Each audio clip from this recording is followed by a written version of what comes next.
ওকে। কি রাহুল সেন যেটা বলছো যে স্কুল শিক্ষকদের প্রাইভেট টিউশন পড়াতে না দেওয়ার নির্দেশ দেওয়া হয়েছে, এটা কতটা যুক্তিযুক্ত আপনার কাছে? আচ্ছা, বিষয়টা হচ্ছে যে দেখো, যদি এ প্রসঙ্গে কথা বলি, একটু মন দিয়ে শুনবে, সকলের জন্যই বলছি। আসলে ব্যাপারটা হচ্ছে, স্কুল শিক্ষকদের প্রাইভেট টিউশন পড়ানো যাবে না এমনটাই নির্দেশ হাইকোর্ট দিয়েছে। হাইকোর্ট এবং ন্যাশনাল হিউম্যান রাইটস কমিশন এই নির্দেশ দিয়েছে, সমস্ত স্কুল শিক্ষকদের প্রাইভেট টিউশন পড়ানো যাবে না। এবার এইটার ভালো মন্দ দিক কি আছে সেটা বলার আগে একটা কথা বলি। সেটা হচ্ছে, ধরো যে প্রথমেই যদি বলতে হয় যে শুধু শিক্ষকরাই কেন টার্গেটেড, এরকম তো অনেক পেশা আছে যেগুলো সমাজ সংস্কারকমূলক পেশা। শিক্ষকতাও যেমন, সেটা সেটা ডাক্তার হতে পারে, উকিল হতে পারে। তাহলে তাদের ক্ষেত্রেও একই বিষয় করণীয়, ঠিক আছে? মানে একজন সরকারি স্কুলের শিক্ষক, তিনি যখন স্কুলে পড়াচ্ছেন, তারপর তিনি প্রাইভেট টিউশন পড়াতে পারবেন না। তাহলে একজন সরকারি ডাক্তার, তিনি হসপিটালে যখন রোগী দেখছেন, তিনি তার ব্যক্তিগত চেম্বার করতে পারবেন না? এটাই তো হওয়া করণীয়। বা একজন সরকারি উকিল, তিনি শুধুমাত্র তার সেই সরকারি কেস ছাড়া অন্য কোনো ক্লায়েন্টকে পরামর্শ দিতে পারবেন না। অথবা একজন সরকারি দপ্তরে চাকরিরত কোনো মানুষ, সেও কোনো কনসালটেন্সির কাজ করতে পারবে না, মানে পরামর্শদাতা হিসেবে কাজ করতে পারবে না টাকার বিনিময়ে, ঠিক আছে? মানে এইগুলো টাকার বিনিময়ে সে না করলে সব ঠিক আছে, কিন্তু যদি টাকার বিনিময়ে করে, সেটা সব দিক থেকেই খারাপ। কারণ সত্য একটা কথা, যেমন স্কুলে শিক্ষকতা করতে গেলে যে এনার্জি প্রয়োজন হয়, ঠিক তেমনটাই এনার্জি লাগে সে যখন প্রাইভেট টিউশন পড়াতে যাচ্ছে। একজন ডাক্তার যখন সরকারি হসপিটালে রুগী দেখছেন, যে এনার্জি প্রয়োজন হচ্ছে, সেটাই সে যখন আবার তার নিজের চেম্বারে রুগী দেখছেন, একই রকম বিষয়। ফলে যদি এইটা বিষয় ওঠে যে বেশি নাম্বার পাইয়ে দেওয়ার ভয় দেখিয়ে প্রাইভেট টিউশন পড়ানোটা হুমকির হতে পারে, তাহলে একই রকম বিষয় ডাক্তারদের ক্ষেত্রেও হচ্ছে। যে ডাক্তাররা, একজন রোগী গেছে সরকারি হসপিটালে, তাকে বলছে যে আপনার বেশি কিছু হয়েছে, আপনি আমার চেম্বারে আসুন, আমি এই দিন এই চেম্বারে বসি। কেউ করতে পারবে না। তাহলে একই যাত্রায় পৃথক ফল হবে কেন? শিক্ষকদের সবসময় এই বিষয়ে ফেলা হলে রেমিডিয়াল ক্লাস দিতে বলা হয়েছে। যদি স্কুল কর্তৃপক্ষ চায়, তাহলে রেমিডিয়াল ক্লাস দিক সেই স্কুল।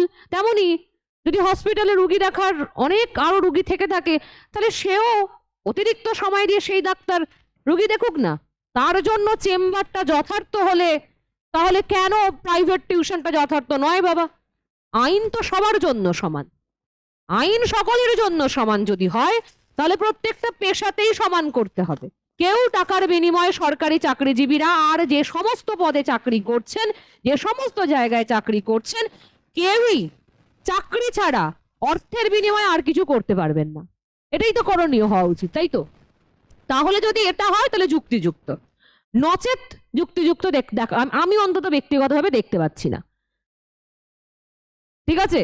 কারণ সত্য একটা বিষয়, এই যে সমস্ত, যদি এখন বলি, এখন অনেকে নিয়ে সমালোচনা করছেন কি, যে একজন প্রাইভেট টিউশন যদি, একজন সরকারি শিক্ষক যদি প্রাইভেট টিউশন পড়ান, তাহলে কি হয়? তাহলে হচ্ছে যে সে যে ছাত্ররাকে পড়াচ্ছে তাকে বেশি নাম্বার দেবে, বা বেকার অনেক ছেলেমেয়েরা প্রাইভেট টিউশন পড়ানো থেকে বঞ্চিত হয়ে যাচ্ছে। এই যে কথাগুলো যখন বলা হচ্ছে, তাহলে ডাক্তারদের ক্ষেত্রেও একই বিষয়, উকিলদের ক্ষেত্রেও একই বিষয়। একজন ডাক্তার, এই যে ডাক্তারিতে বা এই মেডিকেল লাইনে এখন পুরো লুট করা হচ্ছে। একজন ডাক্তারের চেম্বারে গেলে 1000 টাকা ফিস। টেস্ট ছাড়া ডাক্তাররা কিছু বলতে পারেন না আজকালকার দিনের ডাক্তাররা। আবার সবাইকে টেস্ট করতে হবে। তোমার শুধু জ্বর হয়েছে, সিম্পল, তুমি জ্বর ওষুধ খেতে যাবে, তুমি ডাক্তার দেখাতে যাবে, সেখানে টেস্ট দেবে, 10খানা টেস্ট করে এসো, তারপর তোমাকে ওষুধ লিখবো। সেগুলোও তো বন্ধ হওয়া দরকার। তাহলে বন্ধ প্রয়োজন তো।